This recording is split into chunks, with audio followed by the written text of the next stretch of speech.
All right, so a lot to work on this week, you know, health-wise, but also schematical to continue to improve. Like when you guys asked last week about the playoffs, we've kind of been in the playoffs for three games now, so we got to continue to improve to stay alive for that, and a lot of stuff to work on.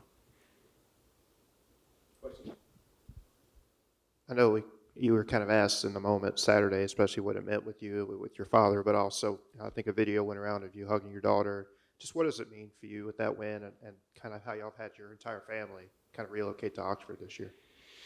Um, it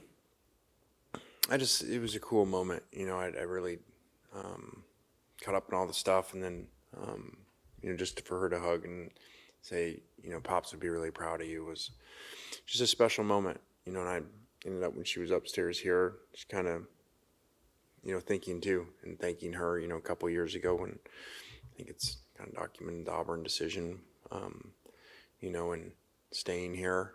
And, when she had said during that thing, decision process, hey, I just got here when she'd moved here to live with me to go to Oxford High.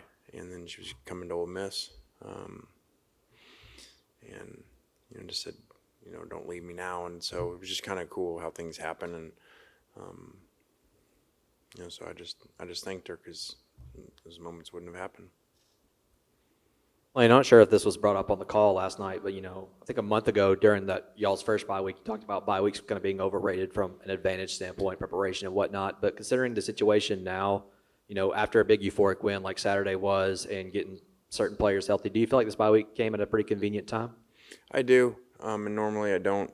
A lot of times like them when you're in rhythm winning, and having two, kind of dominant wins like that, whatever. 50 points between the last two wins. But because of health, obviously with Trey, that's exciting to think about how well we're playing without the best receiver in the country. And, is on pace to shatter every record there is, I think. And so to think about him coming back, it's a really good time. And I do think there's a lot to that. It's very hard to come back. Not that I told him today, not that they wouldn't have. But that's very challenging, to get up again after that emotional type of a game and them hearing, all week how they're the greatest team ever and all that they're probably hearing out there. And that's very challenging. So, and I think you guys saw Jackson got hurt in the game, and I think, played a lot on adrenaline and painkillers in order to do what he did. So it's coming at a good time for him from a health standpoint. Lane, is anything in Sound like a Morgan Wallen song, by the way, right there. Adrenaline and painkillers. anything surprising you about the parity in the SEC? Is are so many teams that are looking at 10-2 or 11-1, and what do you think is the result of that? NIL have the biggest factor on that? Yeah, I think that's a really good question, one that I don't know I have the exact answer to, and I try to figure all those things out in analytics, and I don't know. I don't know why.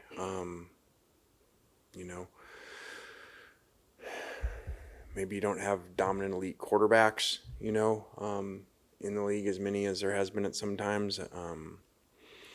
People say the NIL thinned out in the portal, but also, those, whatever you want to call them, traditional elite teams, people will say, okay, well, they should have risen because of the portal, or they should have fallen because of the portal because people went and took their backups. But also they went and plucked people and made themselves better too. So maybe it just is what it is, and there's not, a dominant team like there has been at times. Georgia over the last years, previously Alabama, where they're kind of beating everybody and they're, above everybody in the conference. So maybe that's part of it. And then you added Texas and Oklahoma since. So you kind of created a National Football League conference. And in the National Football League, people don't go undefeated. They lose games. And that's what you're seeing happening.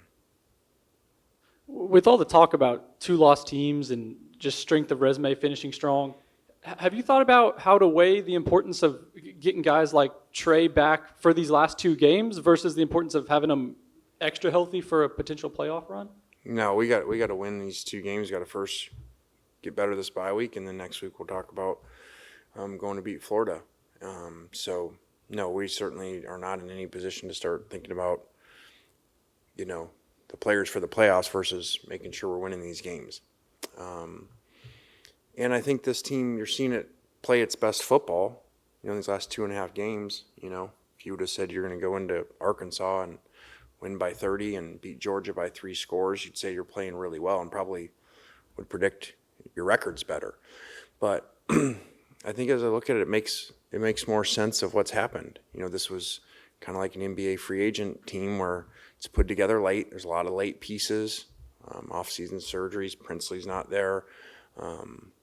And so I think what you're seeing is just like when those teams are put together, they take longer sometimes than teams that have been together for years, and then they perform better later in the year, and they screw up early in the year sometimes.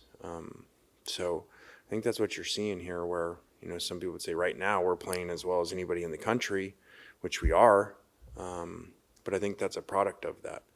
A lot of late pieces being added, some injuries happening. And now, really outside of Trey coming back,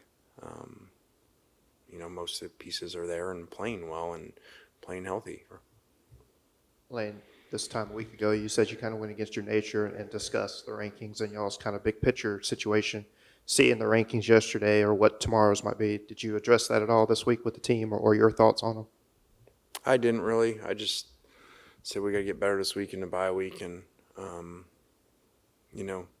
rankings won't matter unless you keep winning. So we got to keep winning, and I would think the ranking that matters is tomorrow. We've always joked about the coaches poll. Is kind of in here, and as coaches, it's really like the SAD and the GA's poll. Because a lot of coaches don't even fill it out, and coaches shouldn't. They don't watch the games. So I've never taken anything in that. Like when somebody said, I think we beat Georgia by 3 scores, but Georgia's ahead of us, and I was like, well, it's a coaches poll. That's a bunch of Kyles voting. I'm curious, Lane. I know your focus is on Florida, Mississippi State, and on, but how the portal's coming up? How much do you have to battle guys on your roster being tampered with this time of year?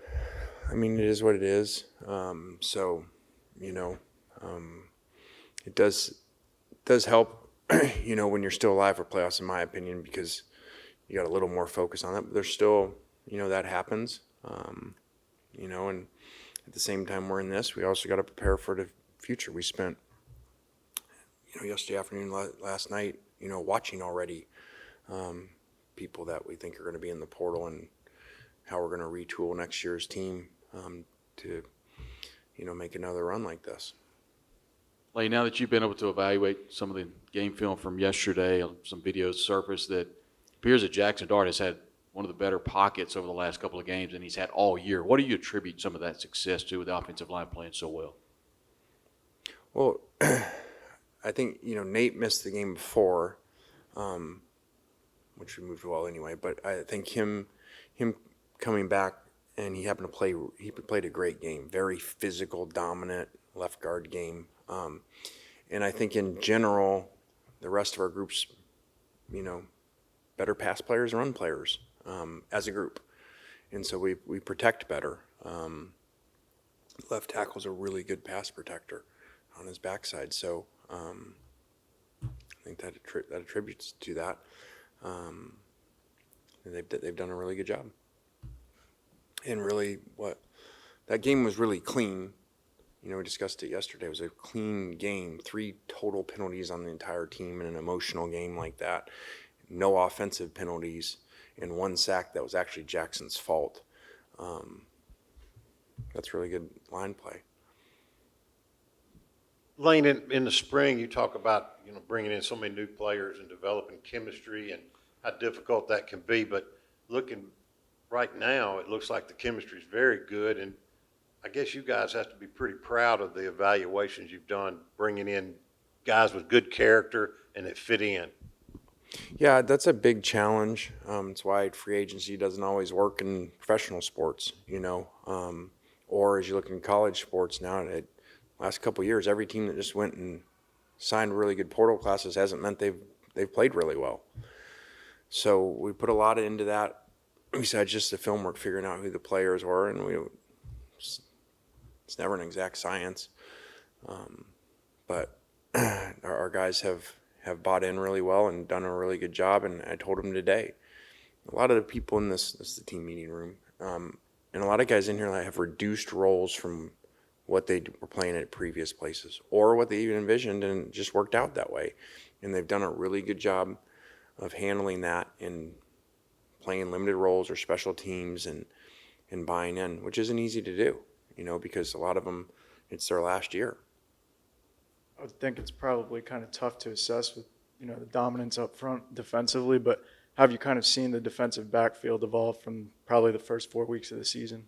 Yeah, they've done a really good job limiting explosive plays and coverages, and I think Golding's done a really good job. And again, this is, like I said, this team's playing as good as anybody in the country right now. As you look at okay, which teams are playing the best, which I think that's supposed to have a lot to do with where you ranked in these playoffs and stuff. Part of that is us getting to know the players too, because there's so many new players on defense like that, and we've moved Kennedy's spots on defense, because we didn't have a lot of background with all these guys playing with them, and so I think it's why you've seen an improvement too, because the players have been here a little bit longer and our coaches are getting used to them too. Lane, I know when you talk about looking in the portal or even high school culture and a player's demeanor is kind of what you look into. After getting that second loss to LSU, where it was completely possible that a team could kind of go off the wheels, what do you credit this last month for what this team has done? Players, leadership, Jackson, other guys, these two linebackers, phenomenal leaders, and how they practice, prepare. So I credit the players, and I credit, I said, hey, if you're going to change, eventually you've had enough, or you don't, or you just keep going. But if you've had enough of some part of your life, like I told them, you're going to have different stages of your life where you're going to say, I've had enough of this, I'm making changes in your life. And I told them, or you can keep, screwing these games up at the end, and the narrative can be, you guys just came here, for money, and you really, Ole Miss can't be one of those teams that really makes an elite run, and they can't be a championship team, or you can have enough. And I said that at the locker room of the halftime of Oklahoma, and I feel like at that point they must have, because since then it'd be hard to argue that there's anybody in the country playing better than his last 2.5 games of football. Did you get a piece of the goalpost, Lane? And what did you make of that scene? Actually, one of Knox's buddies, Hud Clark, brought that up last night. Somehow he had a cutout piece of it. He was knocking on my window last night up here. And, it was a chaotic scene. And I'm kind of torn on that. Obviously, it's enjoyable for fans and stuff, but we also have policies that aren't supposed to happen, and you got to keep the players safe and the other teams safe. So I don't really like that aspect of it, that we're not doing what we're supposed to do. And so it was a little frustrating at the point that the game's still going on and it's happening. So I know a lot of people are like, how can you be frustrated? You're winning the game and the game's over, and it's just, I don't know. Maybe that was my Coach Saban in me there, Kyle kind of had a little bit of that from me, my frustration. But, it was exciting for him. But I don't know. I'm kind of torn on that too, because the other team's got to be safe and get off, and they can't. And so, I don't know. I'm sure Kyle has a plan for that. It'll be a good problem to be in again. Kind of along that same subject. You're Obviously, like the most famous SID, by the way, nationally, because I refer to you so much in the press conferences. I feel like, yeah, you just basically get blamed for everything. Yeah, I also blamed him for the fireworks too, that they weren't high enough, that the smoke was too low. We couldn't start the fourth quarter, because I had him delay it, because you can't see. And I'm like, how are defense backs going to see when they play action? Like, quarterbacks should play action. You can't see anything. And so that was his fault too. The fireworks were wet or something, he said. So they smoked too much. It was too smoky afterwards. Kind of along that same subject, you were in the stadium, 10 years ago when they tore down the goalposts when you were on the other team. So when you kind of learned of that and all the euphoria that came out of that, did any of that come to mind? It did for a second. We walked out of here in the press conference Saturday after the game, and Kyle was there, and I was like, whoa, this is a weird feeling, because I remember actually walking over here because my brother was on staff to congratulate Hugh, on the win.